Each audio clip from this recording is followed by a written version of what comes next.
Hello friends, काल आपण समरूप त्रिकोण कसे काढायचे हे पाहिले, बरोबर आहे. तर आज दिलेल्या वर्तुळाला त्यावरील बिंदूतून स्पर्शिका काढणे हे पाहणार आहोत. आता पहिल्यांदा स्पर्शिका काढताना पहिला हे आहे टॉपिक आहे वर्तुळ केंद्राचा उपयोग करून. आता वर्तुळ केंद्राचा उपयोग करून वर्तुळाला स्पर्शिका कशी काढायची ते आपण पाहणार आहोत. बघा, समजा आता सी केंद्र असलेल्या वर्तुळावरील पी बिंदूतून जाणारी रेषा एल ही स्पर्शिका काढायची आहे, बरोबर आहे. मग त्रिज्येच्या बाह्य टोकाशी काढलेली लंबरेषा ही त्या वर्तुळाची स्पर्शिका असते. या गुणधर्माचा आपल्याला इथे उपयोग करायचा. आपल्याला माहिती आहे की स्पर्श बिंदूतून काढलेली त्रिज्या ही त्या स्पर्शिकेला काय असते, लंब असते. आपल्याला माहीत आहे स्पर्शिका त्रिज्या प्रमेय, आठवते का? तर त्या प्रमेयाचा वापर आपल्याला इथे करायचा आहे. बघा, पहिल्यांदा काय करूया, सी केंद्र असलेले एक वर्तुळ काढा. त्यावर पी हा कोणताही एक बिंदू घ्या, बरोबर आहे. आता किरण सी पी काढा. पहिल्यांदा काय करायचं आहे, किरण सी पी काढा. आता बिंदू पी मधून आपल्याला काय काढायचं आहे, एक लंब काढायचं आहे. या सी एक्सला म्हणजे सी पी, किरण सी पीला लंब काढायचं आहे बिंदू पी मधून. मग पी बिंदूवर मी काय केलं, कंपास ठेवलं. एक ठराविक अंतर कंपासमध्ये घ्या. पी बिंदूवर कंपास ठेवलं आणि दोन्ही बाजूला काय केले, चाप ओढले. पुन्हा हे जे बिंदू आहेत इथे, आता हा बिंदू आणि हा बिंदू, या दोन बिंदूंवरून पुन्हा थोडंसं अंतर वाढवा. आता कंपासमधलं वरच्या बाजूला आणि खालच्या बाजूला दोन्हीकडे काय करा, चाप ओढा आणि ते दोन छेदनबिंदू तुम्ही जोडल्यानंतर तुम्हाला काय मिळेल, रेषा एल मिळून जाईल. लक्षात येते? पहिल्यांदा काय करायचं आहे, एक वर्तुळ काढलं. त्यानंतर केंद्रबिंदू सी मधून वर्तुळावर कोणताही एक पी बिंदू घ्या आणि किरण सी पी काढा. ओके, किरण सी पी काढला. त्यानंतर पी बिंदूतून मला काय करायचं आहे, लंब काढायचा आहे. आता सी एक्सला, तर सी एक्सला पी बिंदूतून लंब काढायचा असेल तर कंपासमध्ये एक ठराविक अंतर घ्या. कंपासचं टोक पीवर ठेवा आणि इथे आणि इथे दोन बाजूला काय काढा, आर्क काढा किंवा कंस काढा. पुन्हा इथे हे जे दोन बिंदू आहेत, हा आणि हा बिंदू, या दोन बिंदूंवरून वरच्या बाजूला आणि खालच्या बाजूला चाप ओढा आणि त्यांचे जे छेदनबिंदू आहेत ते जोडा.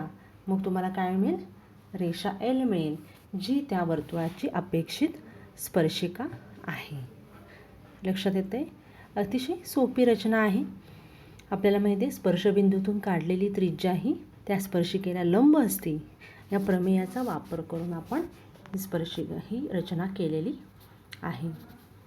आता दुसरा टॉपिक बघा, यामधला काय आहे, वर्तुळ केंद्राचा उपयोग न करता आपल्याला काय करायचे, स्पर्शिका काढायची आहे. वर्तुळ केंद्राचा उपयोग करायचा नाही. मग काय करणार बघा. आता पहिल्यांदा एक उदाहरण आहे ते वाचूया. पहिल्यांदा काय, कोणत्याही त्रिज्येचे एक वर्तुळ काढा. त्यावर सी हा कोणताही एक बिंदू घ्या. वर्तुळ केंद्राचा उपयोग न करता बिंदू सी मधून जाणारी त्या वर्तुळाची स्पर्शिका काढा. त्या वर्तुळाची काय काढा, स्पर्शिका काढा, बिंदू सी मधून जाणारी. ओके. आता समजा आकृतीत दाखवल्याप्रमाणे रेषा एल ही बिंदू सी मधून जाणारी स्पर्शिका आहे. रेख सी बी ही जीवा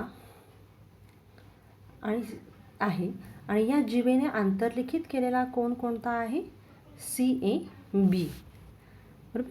मग स्पर्शिका छेदिका कोनाच्या प्रमेयानुसार कोन सी ए बी एकरूप कोन कोणता, बी सी डी असतो.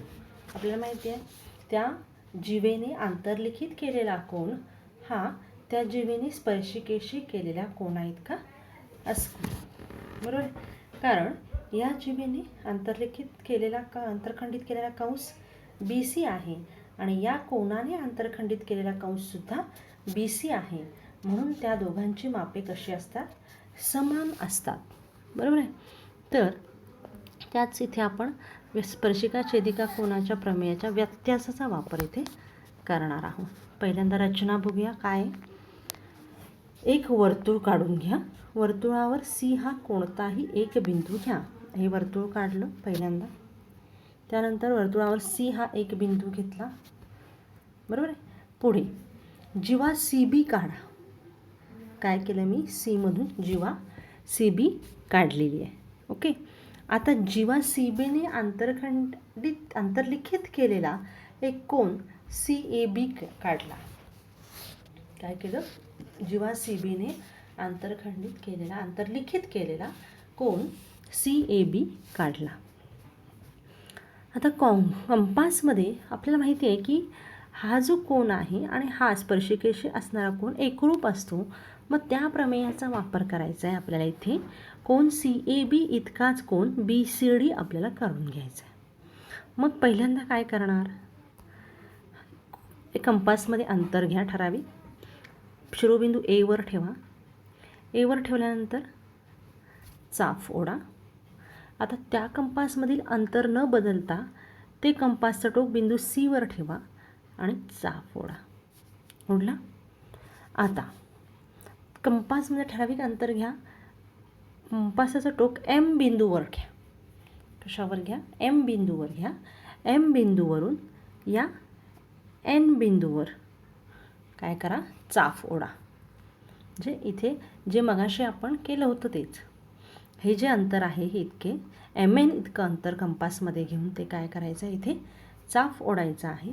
ते अंतर न बदलता बिंदू R वर कंपासचं टोक ठेवा. बिंदू R वर आणि या बाजूला चाप ओढा. बरोबर आहे. मग हा जो पॉईंट ऑफ इंटरसेक्शन, हा जो छेदनबिंदू मिळतो आहे त्याला D असं नाव द्या आणि CD जोडा. लक्षात येतं आहे? काय काय केलं? पहिल्यांदा कोणतंही एक वर्तुळ काढून घेतलं. बरोबर आहे. वर्तुळ काढल्यानंतर बिंदू C हा घेतला. त्या वर्तुळावर बिंदू C हा वर्तुळा घेतल्यानंतर CB जीवा काढली. जेव्हा CB काढल्यानंतर CAB हा आंतरलिखित कोन काढला. त्या जीवेने आंतरलिखित केलेला कोन काढला. पुन्हा त्यानंतर कोन BAC इतकाच कोन आपण काय केला? इथे काढला. BCD हा कोन काढल्यानंतर आपल्याला काय मिळाली? ही स्पर्शिका मिळाली. म्हणजे वर्तुळ केंद्राचा वापर न करता आपण इथं स्पर्शिका काढलेली आहे. इथं कोणतं प्रमेय वापरलं? स्पर्शिका छेदिका कोनाच्या प्रमेयाचा व्यत्यासाचा आपण वापर केलेला आहे. म्हणजे जीवेने आंतरलिखित केलेल्या कोनाचे माप हे त्या जीवेशी जी स्पर्शिका आहे, जीवेला स्पर्श करणारी, त्या स्पर्शिकेने केलेल्या कोनाशी एकरूप असते. ओके.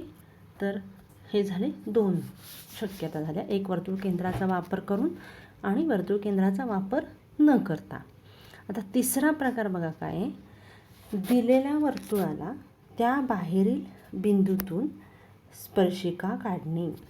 दिलेल्या वर्तुळाला त्या बाहेरील बिंदूतून स्पर्शिका काढणे. आता दिलेल्या वर्तुळाला तर काय करायचं आहे? आपल्याला माहिती आहे काय? बघा की P हा बिंदू आहे समजा, बाह्यबिंदू, आणि O हा केंद्रबिंदू आहे. मग P बिंदूतून A आणि B मध्ये जर स्पर्शिका काढल्या, PA आणि PB काढलं. ओके. तर मी A या बिंदूशी OA म्हणजे त्रिज्या OA आणि OB काढल्या तर त्या कशा असणार आहेत?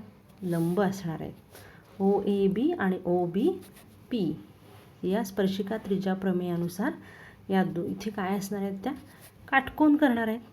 बरोबर आहे. तर OA लंब PA आणि OB लंब PB. OA लंब रेषा PA आणि OB लंब रेषा PB असणार आहे.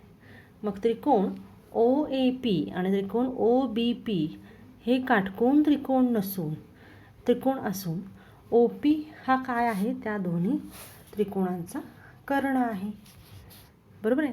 मग ओ पी जर व्यास म्हणून आपण एखादं वर्तुळ काढलं तर काय होईल, ते ए आणि बी बिंदूतून जाईल, बरोबर आहे, कारण चक्रीय चौकोन होईल तो. आणि जर ओ पीचा आपण मध्यबिंदू काढून जे वर्तुळ काढलं तर ते वर्तुळ या वर्तुळाला, म्हणजे मूळ आपण जे वर्तुळ काढले त्या वर्तुळाला जिथे स्पर्श करत असेल तिथे ते काय असेल, पी बिंदूतून जाणाऱ्या स्पर्शिकांचे ते स्पर्शबिंदू असतील. मग पहिल्यांदा आपण रचना बघूया. ओके, तर रचना बघा काय आहे करायचे. केंद्र ओ असलेले कोणत्याही त्रिज्येचे एक वर्तुळ काढा. काढलं, केंद्र ओ असलेले एक कोणत्याही त्रिज्येचं वर्तुळ काढलं. त्यानंतर वर्तुळाच्या बाह्य भागात एक पी हा बिंदू घेतला. कोणता, पी हा एक बिंदू घेतला. आता ओ पी काढला, रेख ओ पी काढला. रेख ओ पीचा लंबदुभाजक काढून, रेख ओ पीचा काय केलेला आपण, लंबदुभाजक कसा काढतो, ओ पी जे अंतर आहे त्यातील निम्म्यापेक्षा अंतर जास्त, म्हणजे ओ बिंदूवरून एक चाप ओढला इकडे, ओ बिंदूवरून वर आणि खाली, पी बिंदूवरून वर आणि खाली आपण काय केले, चाप ओढली, नंतर ते जोडले, त्यांचे छेदनबिंदू जोडले. मग काय होईल, एम हा काय असेल, त्याचा मध्यबिंदू असेल, बरोबर. मग एम त्रिज्या घेऊन ओ एम हे वर्तुळ काढलं. हा वर्तुळ कंस काढला, वर्तुळ पूर्ण काढायची काय गरज नाही. एम त्रिज्या, ओ एम ही त्रिज्या घेऊन काय केलं आहे, वर्तुळ कंस काढला. वर्तुळ कंस काढल्यानंतर त्या वर्तुळाला जिथे हा वर्तुळ कंस छेदलेला आहे, म्हणजे मूळ वर्तुळ जे आपण हे काढलेलं आहे, या मूळ वर्तुळाला इथे जिथे छेदनबिंदू आहे तिथे ए आणि बी हे नाव द्या, बरोबर आहे. आणि ए आणि बी नाव दिल्यानंतर पी ए आणि पी बी काढा. म्हणजेच बाह्य बिंदूतून जाणाऱ्या स्पर्शिका मिळाल्या. पी ए आणि पी बी या काय आहेत, अपेक्षित स्पर्शिका आहेत त्या वर्तुळाच्या. लक्षात येते. परत एकदा बघा, एक मूळ वर्तुळ काढा. पहिल्यांदा एक काय करायचं आहे, वर्तुळ काढा. त्यानंतर पी हा कोणताही बाह्यबिंदू घ्या, ओ पी जोडा. काय करायचं आहे, ओ पी जोडायचं आहे. ओ पी जोडल्यानंतर ओ पीचा लंबदुभाजक आपल्याला काढायचा आहे. ओ पीचा लंबदुभाजक कसा काढायचा माहिती आहे आपल्याला, निम्म्यापेक्षा जास्त अंतर कंपासमध्ये घ्या. ओवर एक टोक ठेवून वरच्या बाजूला खालच्या बाजूला चाप ओढा, पीवर टोक, नंतर ते टोक ठेवा वरच्या बाजूला आणि खालच्या बाजूला चाप ओढा. त्यानंतर त्यांचे छेदनबिंदू जोडा. मग काय मिळेल तुम्हाला, लंबदुभाजक मिळेल. ओ पीचा हा लंबदुभाजक मिळाला. आता ओ एम ही त्रिज्या घेऊन वर्तुळ कंस काढायचा आहे. ओ एम ही त्रिज्या घेऊन हा वर्तुळ कंस काढला. मग ते वर्तुळ कंस ज्या बिंदूमध्ये छेदतोय या वर्तुळाला तिथे ए आणि बी ही नावं दिली, बरोबर. ए आणि बी ही नावं दिल्यानंतर पी ए आणि पी बी जोडलं. काय केलं, पी ए आणि पी बी जोडले. नंतर पी ए पी बी जोडल्यानंतर पी ए आणि पी बी या काय आहेत, त्या वर्तुळाच्या अपेक्षित स्पर्शिका आहेत. लक्षात येते. तर अशा तऱ्हेने वर्तुळ केंद्राचा वापर करून, वर्तुळ केंद्राचा वापर न करता स्पर्शिका काढणे आणि वर्तुळाच्या बाह्यबिंदूतून स्पर्शिका काढणे, असे 3 प्रकार आपण आज अभ्यासलेले आहेत. यावर आधारित 4.2 मध्ये काय आहेत, प्रश्न आहेत, ते सोडवायचे आहेत. बघा, पहिला प्रश्न, केंद्र पी, त्रिज्या 3.2 सेंटीमीटर असलेल्या वर्तुळाला एम बिंदूतून जाणारी स्पर्शिका काढा. केंद्र पी व त्रिज्या 3.2 सेंटीमीटर आहे, त्या वर्तुळाच्या वरील बिंदूतून स्पर्शिका काढा. म्हणजे तुम्ही इथे केंद्राचा वापर केला तरी चालेल, केंद्राचा वापर करून ही स्पर्शिका काढायची. आता 2.7 सेंटीमीटर त्रिज्या असलेले वर्तुळ काढा, त्या वर्तुळाला त्यावरील बिंदूतून स्पर्शिका काढा. हे पण तुम्ही केंद्राचा वापर करून काढले तरी चालेल. ओके.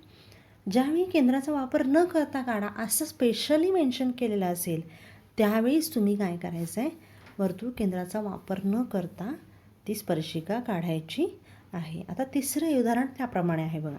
3.6 सेंटीमीटर त्रिज्येचे वर्तुळ काढा, त्या वर्तुळाला त्यावरील कोणत्याही बिंदूतून वर्तुळ केंद्र विचारात न घेता स्पर्शिका काढा.